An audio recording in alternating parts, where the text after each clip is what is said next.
So, good afternoon, everyone, and a very warm welcome on behalf of Shield Art Initiative for the Artexplore 5.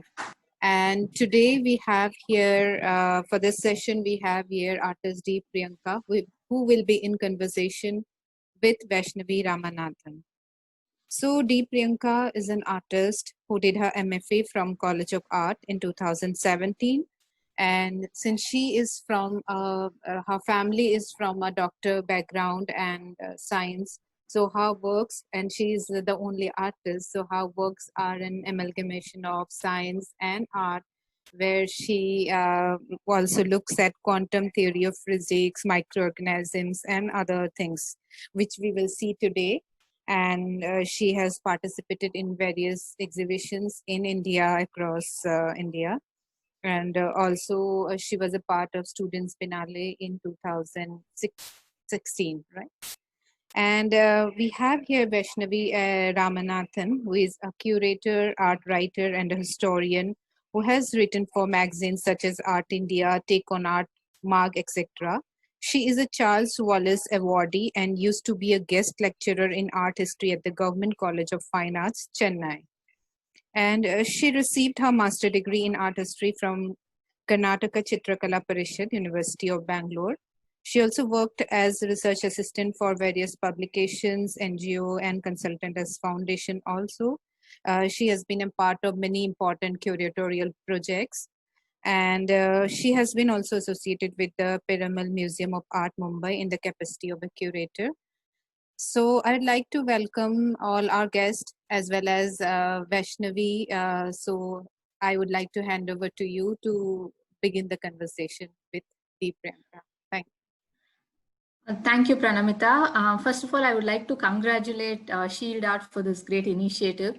I think during this time, as all of us are locked down, we are looking for interesting artworks to look at, conversations that we can have. And I think this is a great way to do it. So just to give an introduction as to how I met Priyanka, when I was at the Piramal Museum of Art, at the Piramal Art Residency, she was one of the resident artists who came in during one of the early residencies. And it was a residency cycle titled Multiverse. And when I saw her work, it really struck a chord in me because it was speaking about art and science. And personally, I also come from a family of doctors, and it was something that I could really connect with at many levels. And I could see that a lot of research had gone into her works, and her works had the ability to, had a very compelling quality, and it could make you engage with it in a very, very deep way. So it's, I'd like to have a deeper conversation with her at this point. So before we begin the conversation as such, may I request Priyanka to present her works, give a short presentation of her work so that it'll introduce what her work is about and the nuances that are there in it. So over to Priyanka for a short presentation.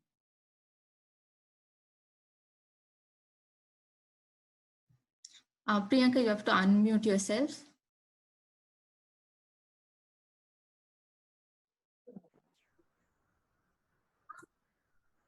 And can I have okay, you'd like to present, right? So yes, yes.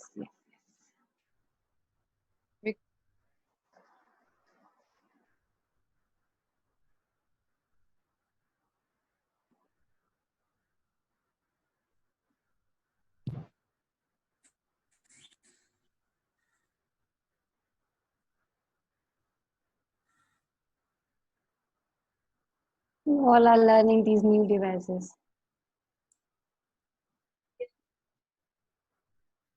I guess all of us are struggling to suddenly keep up with technology. I think this is what COVID has done to us, to suddenly make us more technologically savvy, and some of us are not really ready for it. Priyanka, I think it's done. You please check. I think you can present yes. this. Yes, I can see. Thank you so much, Art Shield, Pranamita, and Vaishnavi for bringing me in here, and I'm really excited to show my work. And on general, I am a little nervous to show my work because generally people think that what art and science has to do together. They think that they both are different fields. But as a matter of fact, art and science are the only two things which create the whole cosmos. And just because of the combination of these two, we are having the reality as we can see. The reality is it is. So, mm, so what do, Vaishnavi, do you want me to start with a introduction to a video of one of our work, which will give you the little idea? Yeah, that sounds good. Yes. So just to just to begin with, I work uh, with a combination of art, science, and myths, and that is because I came from as I was introduced that I came from the family of a scientist and artist, scientists and the doctors behind me. So there is a lot of science and fact was always there in my life and my childhood when we were growing up, and I don't have to think uh, about the facts or scientific facts. They just they are just around me all the time. And for example, my husband, who's a doctor, he was doing his research for something, and he was flipping his book, and suddenly I saw the fallopian tube image. Fallopian tube is the female fertile organ, and the structure was so astonishing and so powerful and crimson and everything. And there and then I decided that has to have an installation out of it. And near about those days, Pranamita and we were having a planning of one of the show called ID, Identity. So I said, okay, this is the this is the like fallopian tube is the space where people get uh, a human being get its identity, whether it's a male or a female going to be. So that fallopian tube was already in my mind, and when this project came of identity, I said, okay, this is going to be one of the installation. So I'm sharing the view of that installation with you guys, and so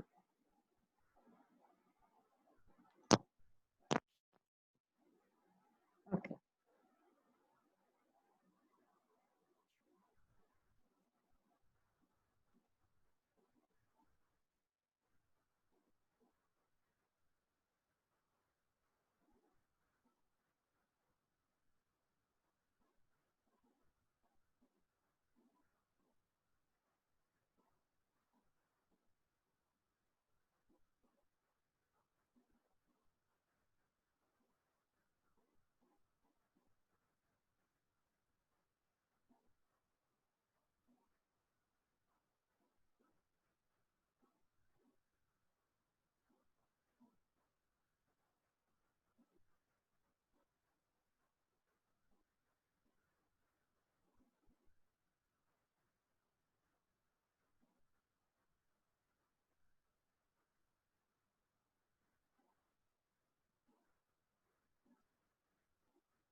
Hello, Priyanka.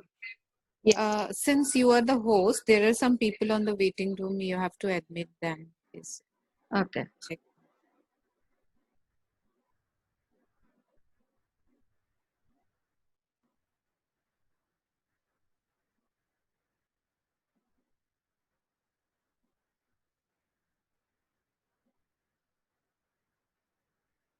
So can you hear me, guys? Am I audible? Yes, you are. Okay. So you, as I was saying, that this installation was inspired by from the direct from the science anatomy of human body of fallopian tube. So my always this question is, what if? like, what if is the base of my art? Like, what if the reality we are living today is around us is actually not the reality? It is a constructive reality, or it's a matrix of say, like, we are the part of somebody's dream, and someday we wake up and we realize that that the life we are living is actually just a reflection, or it's a hologram of some reflection of somewhere else it's coming from.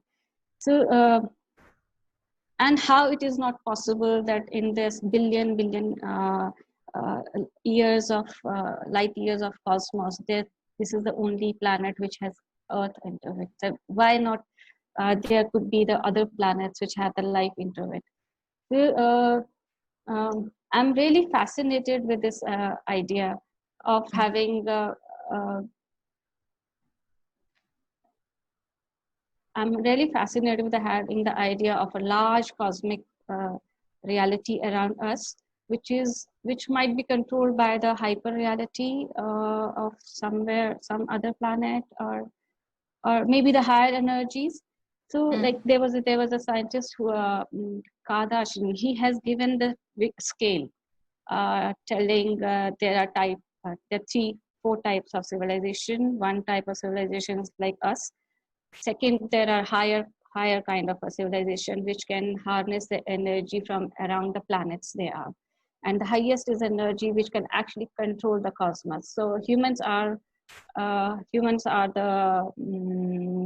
species which are the first level of civilization.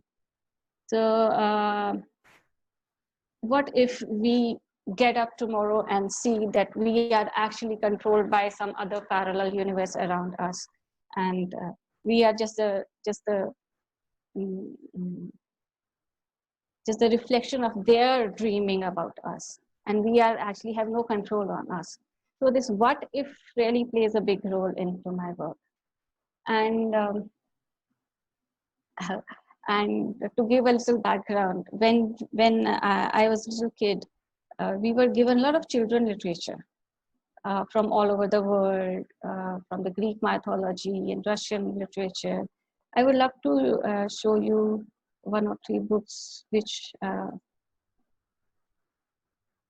say, Yeah. these are the Russian children book. And We are unable to see it. I think we are still screen sharing, so if you can stop that, and then maybe then we can see. okay. So okay, this is one of the Russian book which I had. It is really talking about some other parallel universe and these fantasies. And along with that, since my father was into a lot of science and everything, uh, we had a binocular and a telescope and microscope both in our house. And I was given those instruments to observe the night sky.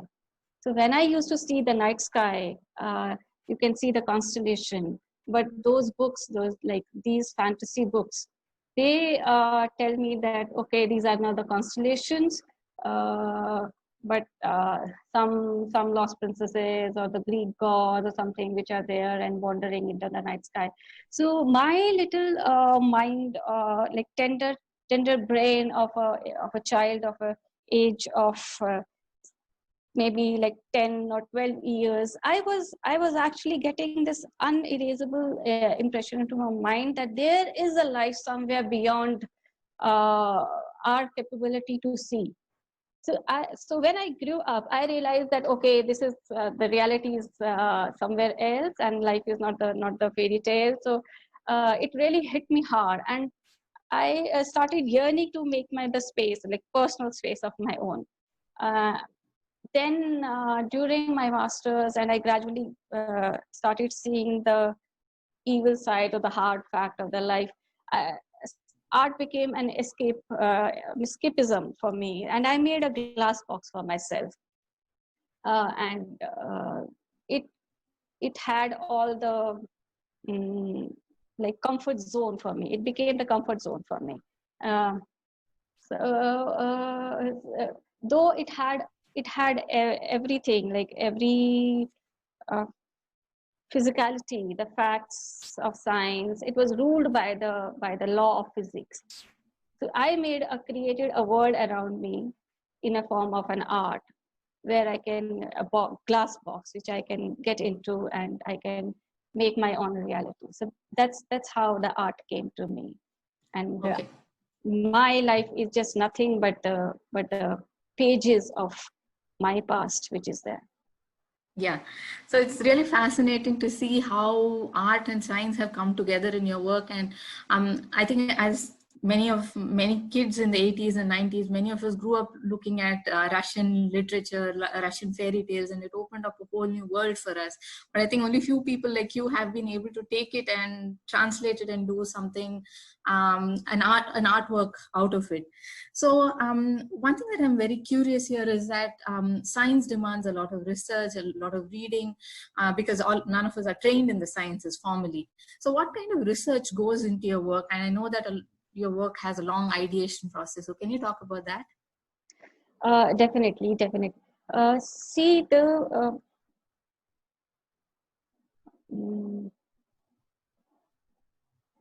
can I share another video for that? Yes, please. For sharing it. Let me tell you that before actually going into the making installation or painting sculptures and doing whatever I'm doing right now, I passed a major amount of my initial years in doing the research of knowing what I am doing and why I am doing it. So it for 3-4 years of my pre-MFA timing and during my master's first year, I was just doing and writing and writing my thesis, not required for the submission, but for my own research. So and I used to fill up my sketchbooks, say like, okay, this is the sketchbook I'm sharing. So I used to fill up my sketchbooks with the idea of another life existing in some other planet. So how that planet is going to be, and what are the rules are going to be there, how the residents are there, what are the DNA structures of those planets are going, resident of what microorganisms are growing over there, arboreal series, mythological fossils, everything, everything which make a life source as a life source it is. So all these things has to be clear into my mind, and I made a like you can see there's a like sketchbook here. We are unable to see it, so I think you have to. So, yeah. So can you see? Not yet. Okay. Let me. Yes. Okay. I have to.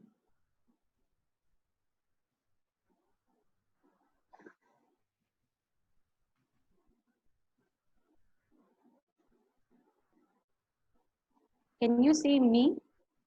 Yes, we can see you. Okay. I'm sorry for all the guys who are sitting over there with this.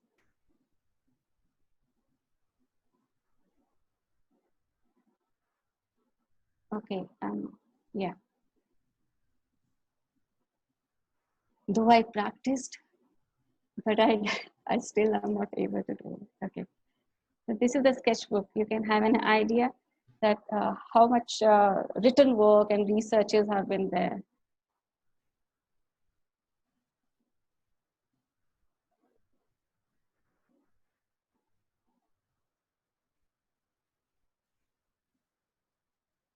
So these are the kind of organisms which might be there living, or these are the microbes growing over there, and the plants, again the microbes.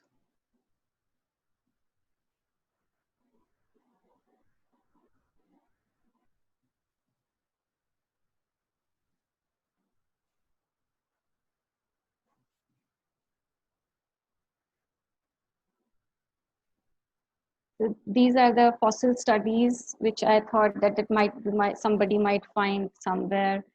Along with this, my grandfather had a lot of ancient Vedic text with him. which was talking about the pure scientific things. Like they were even talking about the atoms which are not able to see with the naked eye. Like those scripts were written 5,000 years ago. It always used to wonder that how possible it is that 5,000 years ago those guys knew that there is something called atom is there. Maybe this knowledge is lost somewhere, or maybe this knowledge has come from somewhere else. I don't know the answers. I might not even interested to know the answers, because that take away with the wonders of it. Like I always work with the feel of wonder. Like I really wonder what if this happens. So as you can see here also, there is a script written over here. I was having this idea of making my own planetary system. I was saying that if everything has its own, that how come they don't have their own language? They have to have their own language to commute. So I started constructing a language for them. So it took me almost 6 years to come to this stage where I can say that, okay, I have constructed a language, and it is called Lamnik, because this planet is called Lainika. So Lainika has a language in which they commute, and it's called Lamnik.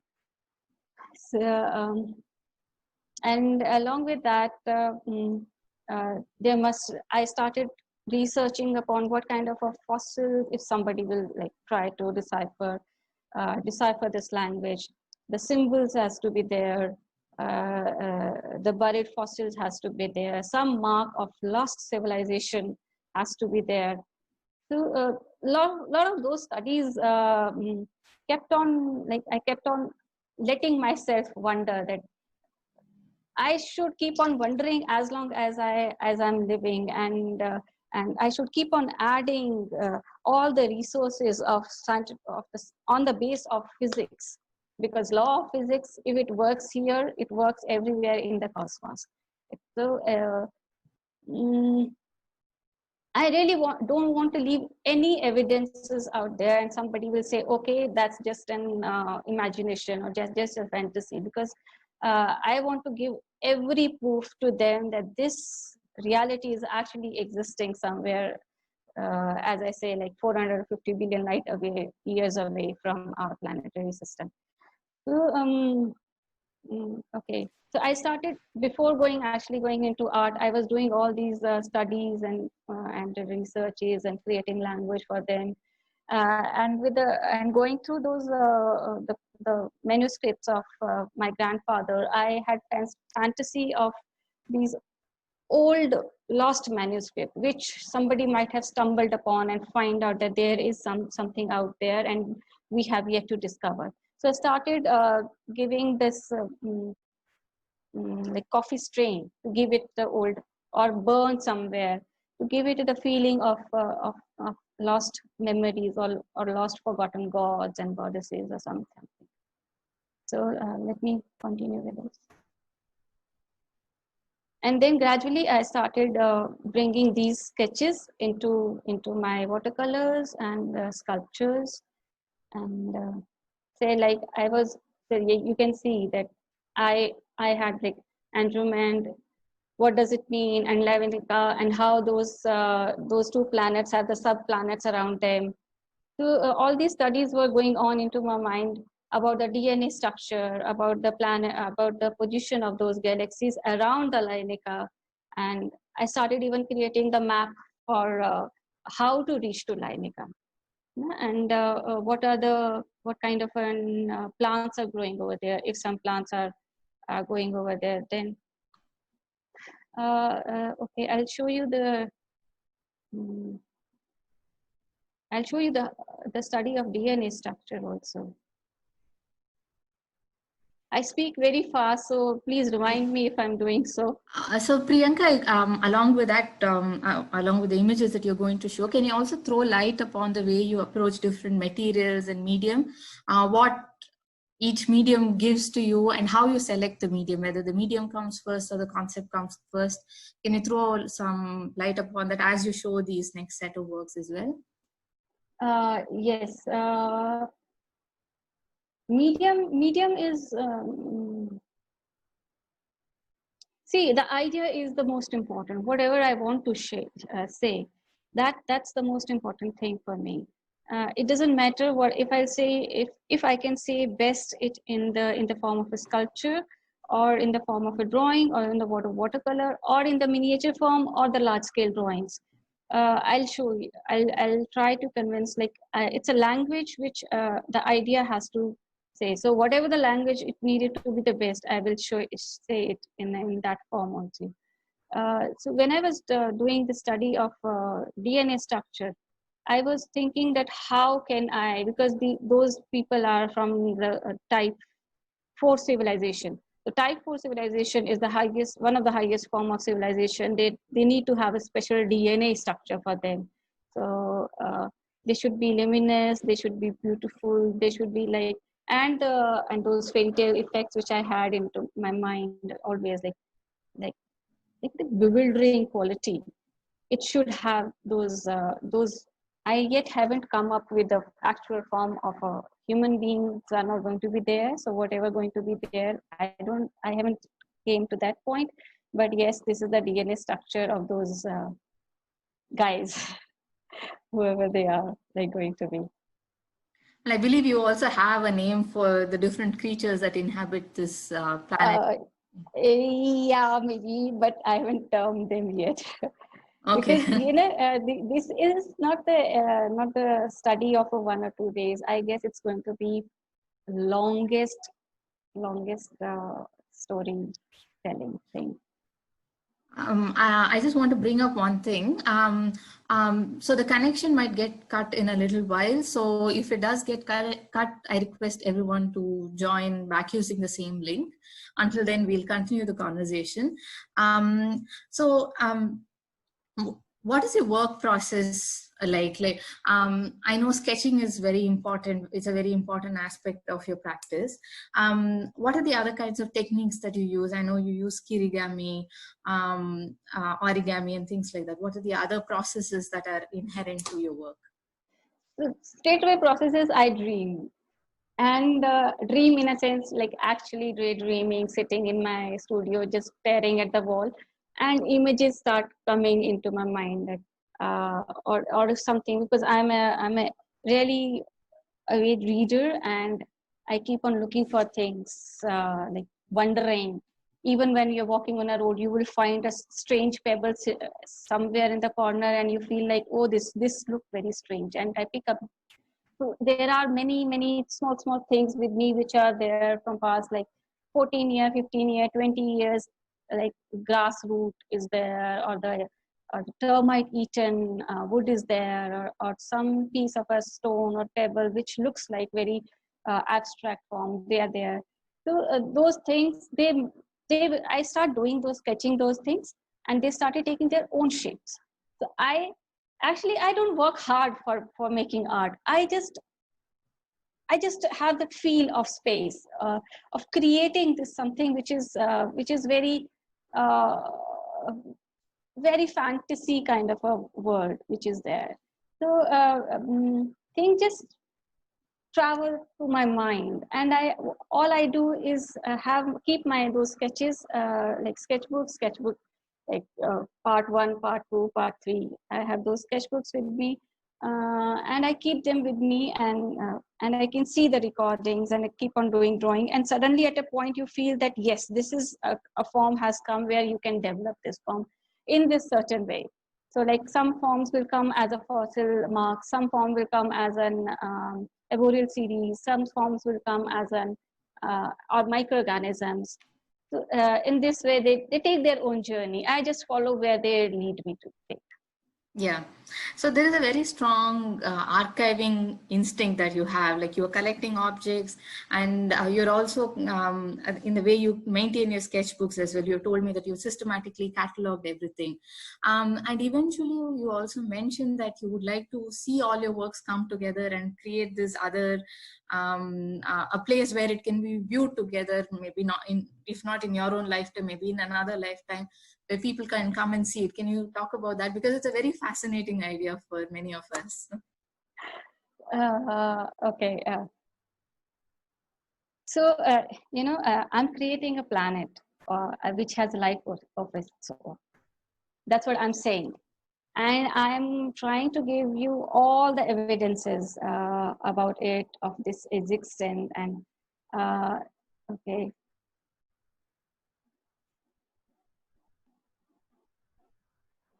Okay, like this is some microorganisms which is growing in that planet.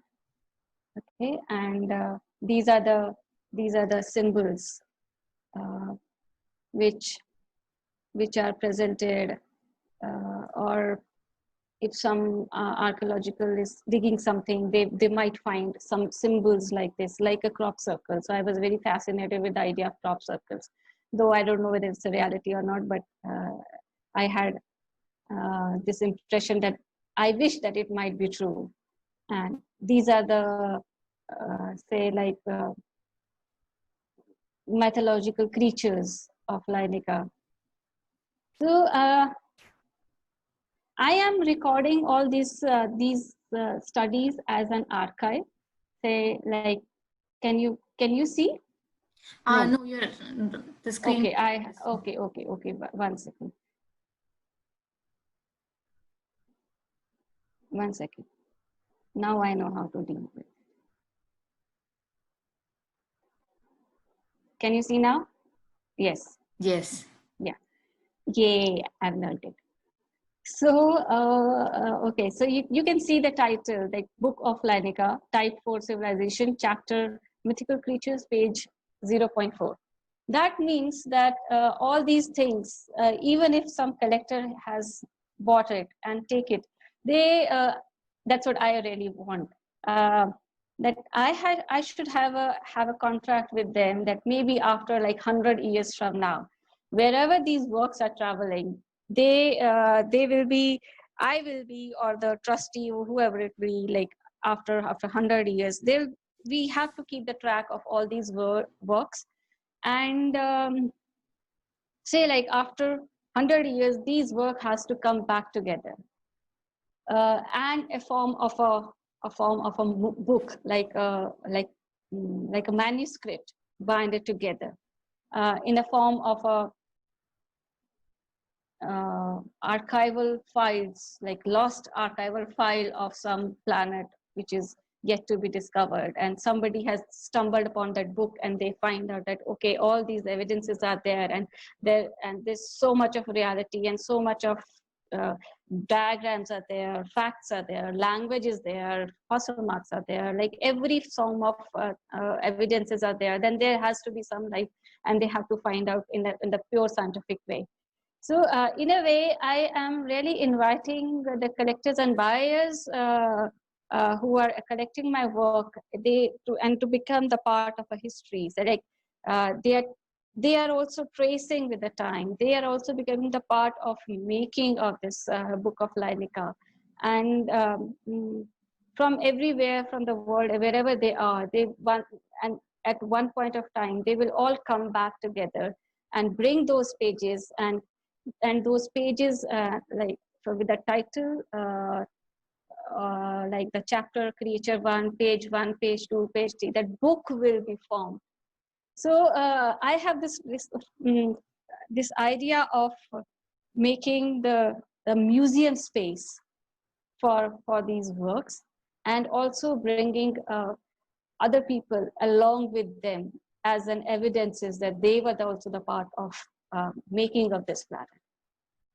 So that was the idea of archiving them with telling the page now, even the page number and the chapter number where those leaves will go inside. That was the idea. Okay. So you have a very clear idea as to how your work needs to be displayed. Even after I'm gone. Yeah, even after yes. You're gone. Yes. I think the meeting is going to get disconnected very, very soon. So probably we'll all have to rejoin. One of the things that I would like to ask in connection with what you've brought up is, we have questions coming in from the audience, but there are a few more things that I would like to bring up before we throw it open to questions from people. One of the things is that you're really creating this whole parallel universe through your works. And this is going to be a lifelong project that will just go on and on forever.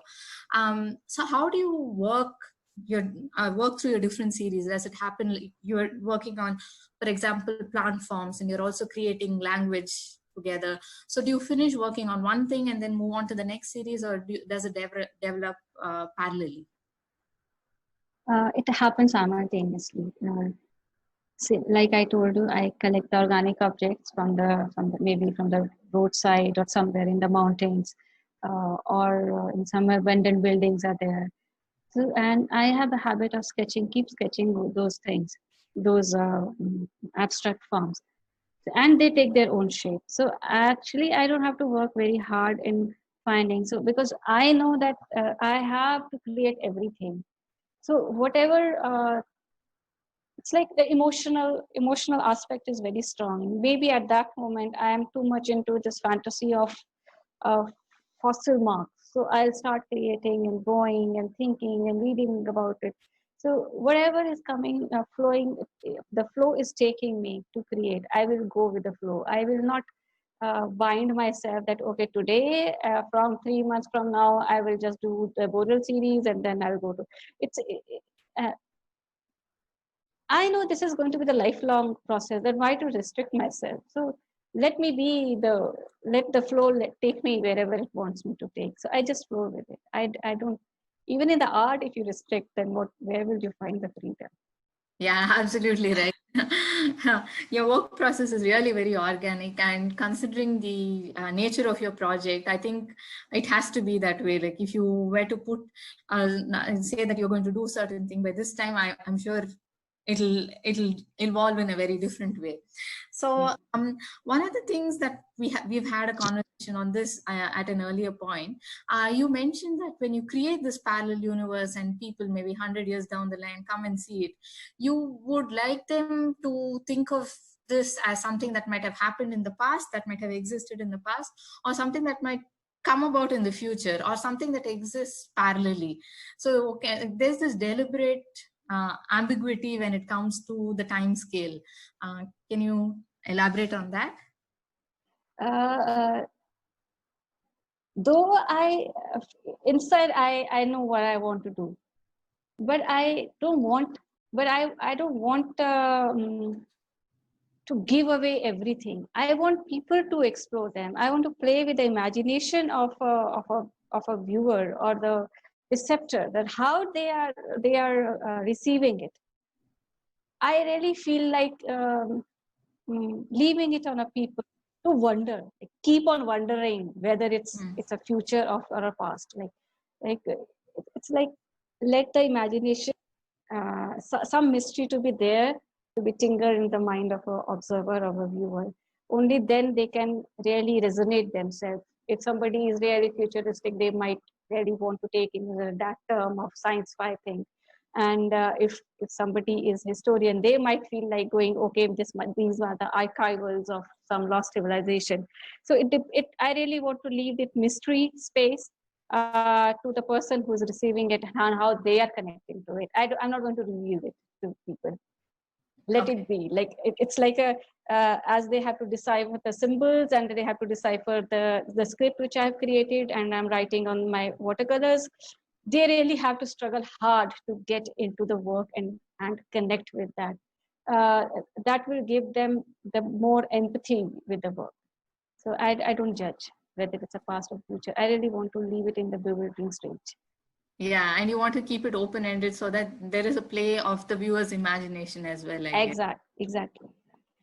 What is the most interesting reaction that you might have had from audiences, like when you displayed your work? I remember when I saw your work at the Piramal Art Residency, it was very immersive, and I found it hard to actually leave the room because I felt like being there for quite some time. So I'm sure you would have observed these kind of reactions among your audience. So can you elaborate on that? Generally, I don't expect people to give me some as if like I'm not making a painting. I'm making an experience. Like I'm making a room for them to experience and take that experience with them. And I want them to come back for that experience.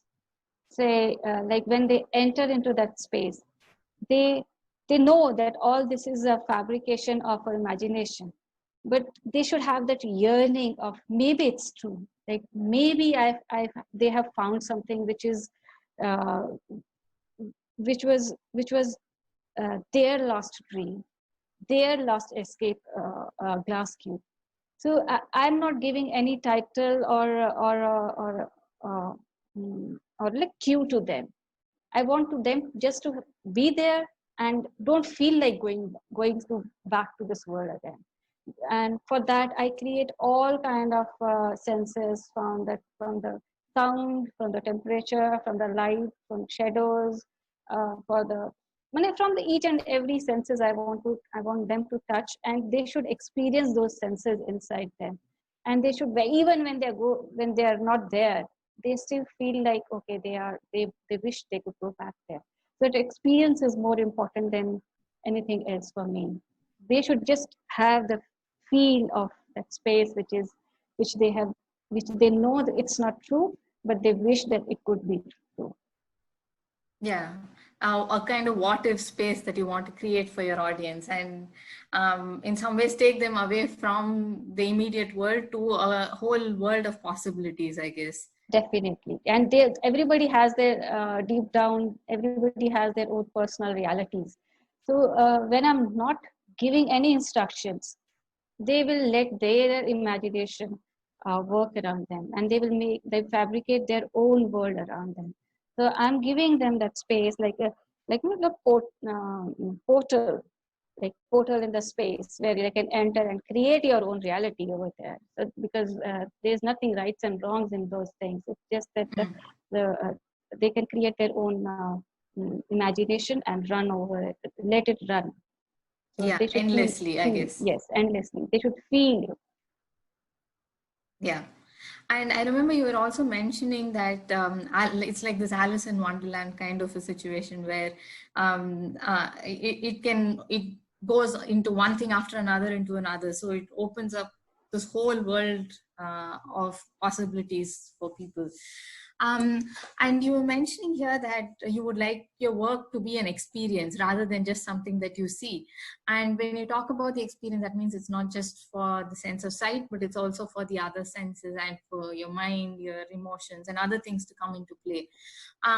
So what are the kind of technologies that you would like to engage with, or you engaged with, in order to make these things possible? Because I know you mentioned that you like to work with technology as well. So is there anything that's there on your wish list, perhaps? Yes. My ever-ending wish list is I want to learn everything. I want to learn the digital art. I want to learn how 3D effect works. I want to learn how the holograms work. I want to learn sculpture. I want to learn, like every another artist who's doing amazing work. I wish that, oh, it was me if I could do that. I mean, if I'm looking at the Japanese ceramic, they are so precise and so minimalistic, and I feel that I wish I could attain that perfectionism. And if I see some I forgot about the name of that, but that 3D digital art where they have actually created the waves in the box, that, or recently it is there in the Instagram. It's very popular. Uh, or the waterfalls inside the hall rooms, or inside the lift, the 3D holograms which people so mm, I want to learn everything, and whatever my concept is me to do, like whatever the demand, I do it. So I had never learned kirigami, but I wanted to play with the shadows, so I started learning kirigami. uh, I I I was not very familiar with the technology, but now I started working with the 3D images and the projectors. So there's no end to it. no end to technology, no end to the development of the society. There's no end to computer. This is a computer age. So there's no end to anything. So as long as I keep on learning, growing, this project is going to learn. And as long as I going to live, I'll keep on learning new things and I'll keep on implementing as a form of a language into my work. Yeah. One last question before we open it out to the audience is in connection to the way you're talking about materials and techniques and things like that. You said that you use gold because it's not it has a very personal connection to your own family history. So can you talk about that? How you choose materials not only because they visually speak to you, but also they have certain memories for you. Yes. Very good question. You know, gold. Okay, my family runs a gold business from as far as we remember, from the 4-5 generations. Even before the partition, my great grandfather. They all are coming from the family jewelry business. So gold was a very first material which comes to my mind, because I have people around me who are familiar with the possibilities of taking it in a different shape and form, and Bengal karigars are there, and we have the equipments to mold it and everything, but it's very expensive. So I have to go left and right to find out that what are the other ways I can use gold into my sculptures. And okay, this was the practical thing. And the other aspect was very that I heard, like, okay, this is a scientific fact, that there is a collision of two stars. Mm. And the result of that collision was that 3 times the weight of Earth, the gold was produced because of that collision. So when I say that one gold was there as a part of our growing up and our culture and everything, and another it's a part of a cosmos from where like my planets are growing. So as I say that, okay, today on the Earth we have Bronze Age, we have Iron Age, and today we are in a plastic age.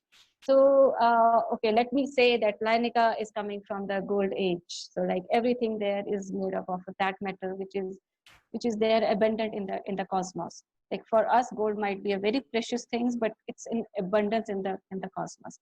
So it came very easily that, okay, I'll make a gold sculpture for Leinica because it's available over there in that planet.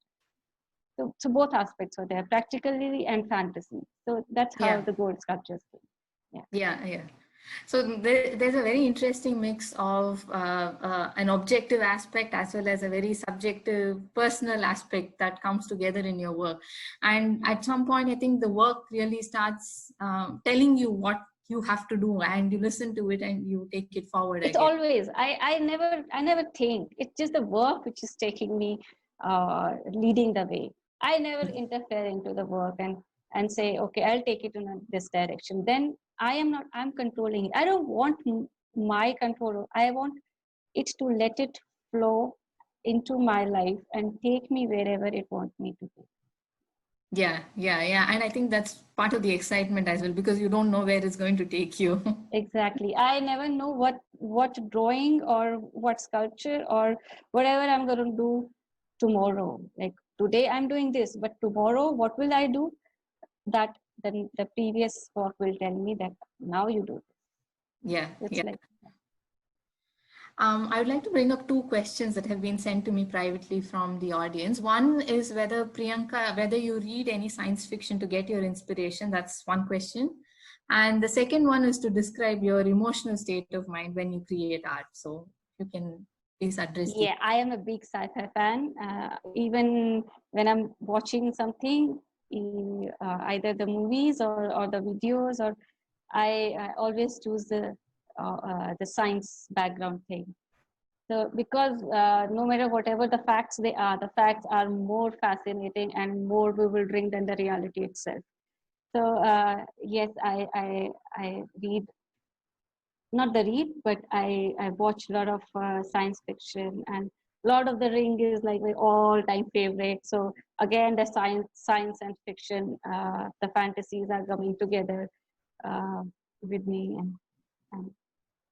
and I have a lot of scientists I'm following a lot of scientists who are uh, who are proving that the reality is much more surprising than what we think. It's a simple fact. So of recently, I was reading about that water has a memory. So whatever you put into the water, that that water will retain the memory of the shape of that certain thing. If you put a daisy, water's molecule will take the shape of a daisy, and if you put the sunflower, water will remember the shape of a sunflower. And he's a Nobel winner prize scientist. The facts are more bewildering than the reality. So I'm all-time science favorite. Yeah, I think you're right. Sometimes facts are a lot more surreal than reality. So, and the other question that the same person had was to describe your emotional state of mind when you create your artwork. I'm a dreamer, and I'm a storyteller, and I just, if somebody is looking at my work or a body of a work, they can actually see that I'm an open book and I'm emotional, and I live a life of a dreamer inside that glass box. I do not let outside reality or the evil side of the work get into that box. I just stay to save myself from save my sanity from the harsh reality of the world. So I just protect my emotion and sensitivity, and I do not let outside world get into and make a mess out of it. So it's a very sensitive and very emotional, personal experiences inside that, and I feel like protected inside that glass box. Yeah.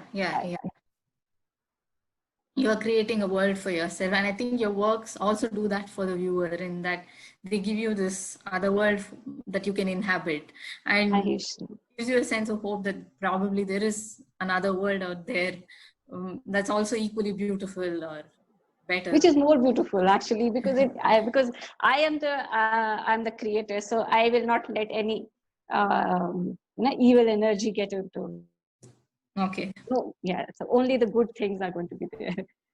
Okay, that's a wonderful world, I think. Yeah. So we have one question. Who's your favorite Indian artist? That's a difficult question. There is not one artist. I am inspired by from our miniature works, from Ajanta caves, from see, I'm not a religious person, but I believe in there's some energy which is there in prevailing in the cosmos, and like one higher energy. So even I follow uh, those parts of who are talking about uh, the the consciousness, or the cosmic consciousness. Even even this thought of uh, mm, this world is ruled by the cosmic consciousness is also inspiring, giving me inspiration of keeping the energies of our inside in the alignment with the rest of the cosmos. Uh, so that is also the part of my inspiration, and the people like Oliver and the Japanese artists, or the Kyushu Kama, and each and every person inspire me because everybody has to give. Everybody has the best to give to us. Like all these great artists are there, from the Indian to the another world. I see everybody. Even I'm a big fan of science movies also. So everything is inspiring me. There's no just one. I can't say that this is the only one bracket, because I'm creating a cosmos, and I need everybody around me who are doing the great job. So I take everything from everyone. Yeah, you are, I think, very open to everything that's there in the world and what it has to offer you, I think. Yes.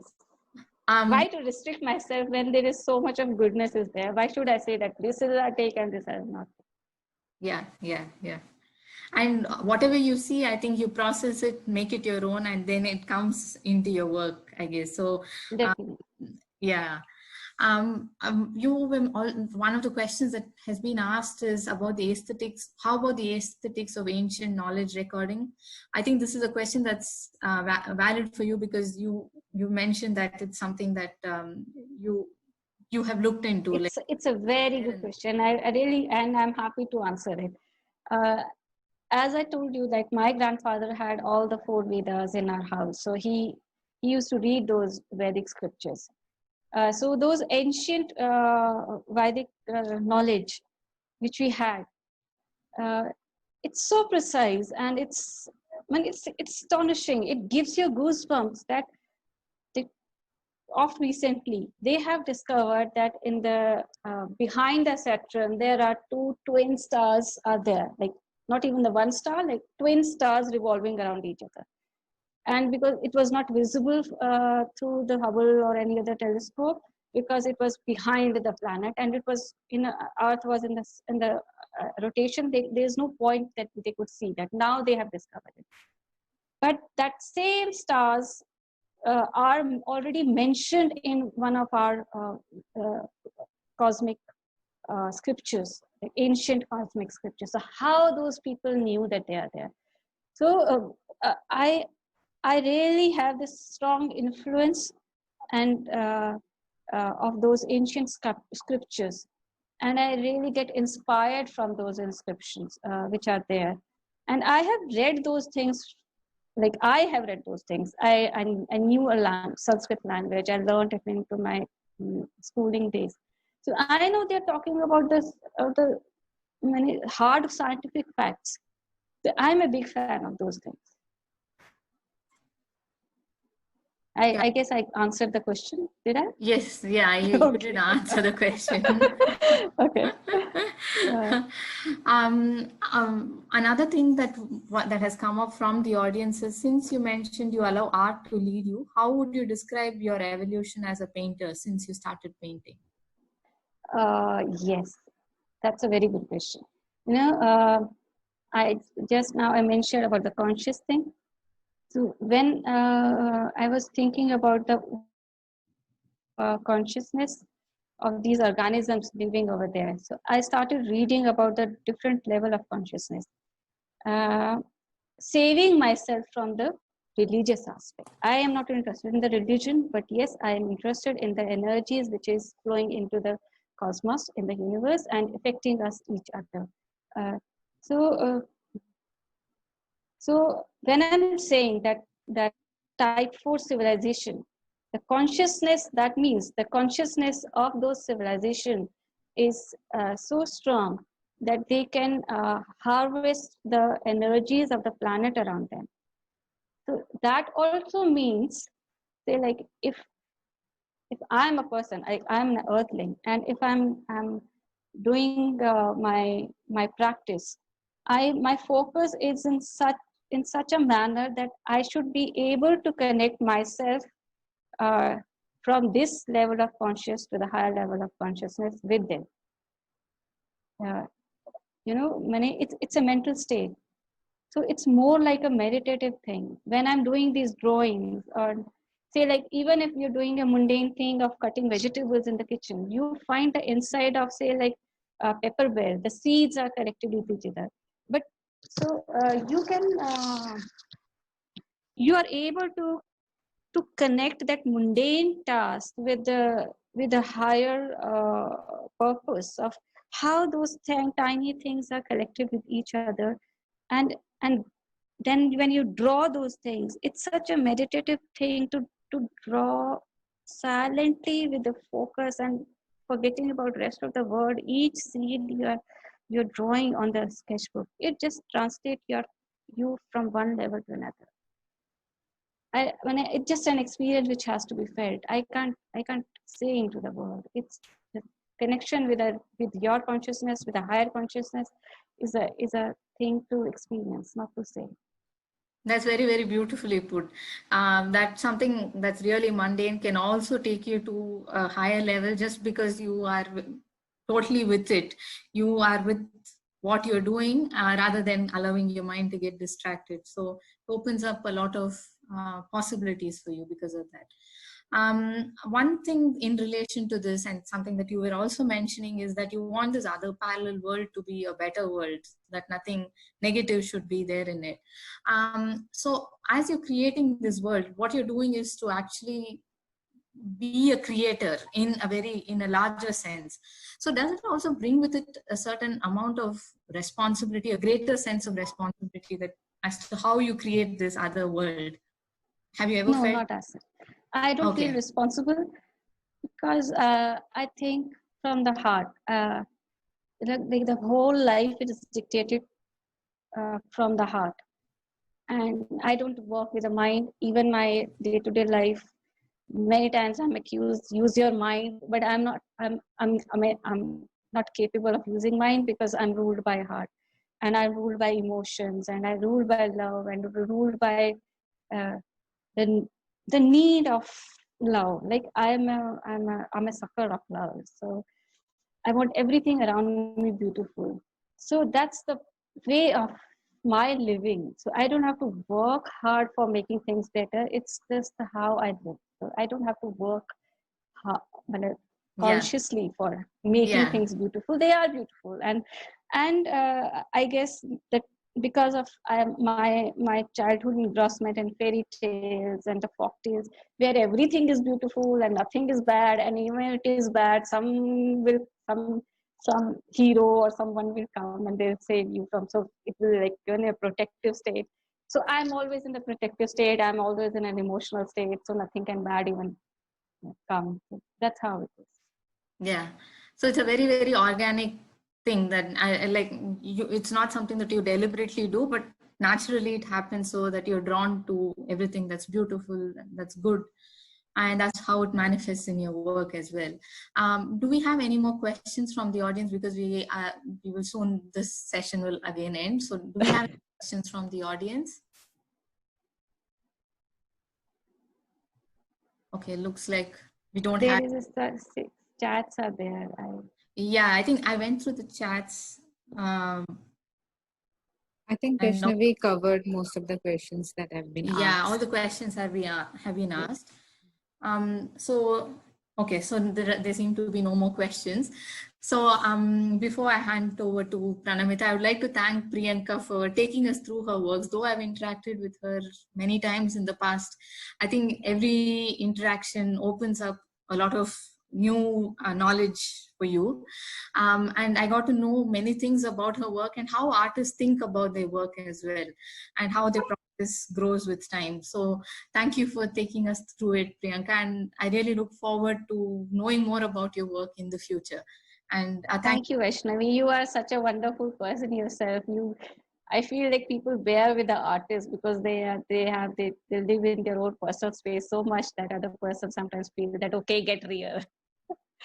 But you let us be what we No, are. I think that's I think that's the best part of being a curator, that you get to interact with artists at a very close level, and you understand their thought processes, and that's the most beautiful part, I think, of being in the field of art. So thank you to all of you, and over to Pranamita to take it forward. Thank you, Vaishnavi. Thank you, Priyanka. Thank you so much. And it was so nice to see Vaishnavi after such a long time. I And know. one of the few where we all three are included is Students Binale. We all three have been a part of Students Binale.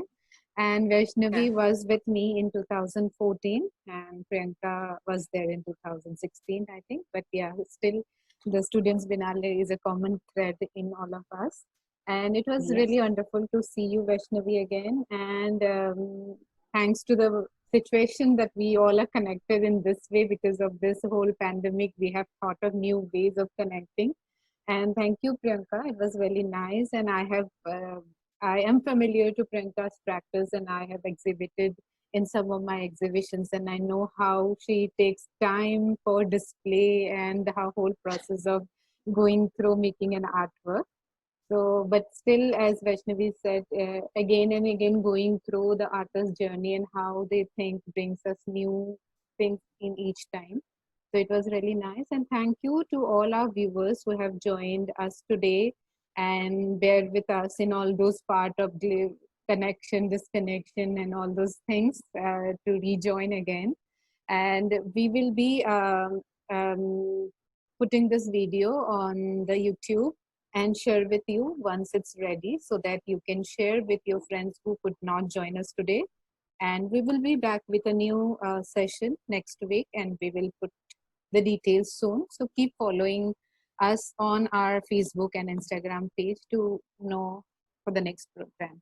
So thank you. Thank you, Pranamita, and thank you everyone who came back and who were with us from the beginning. I really appreciate, and wonderful questions you asked.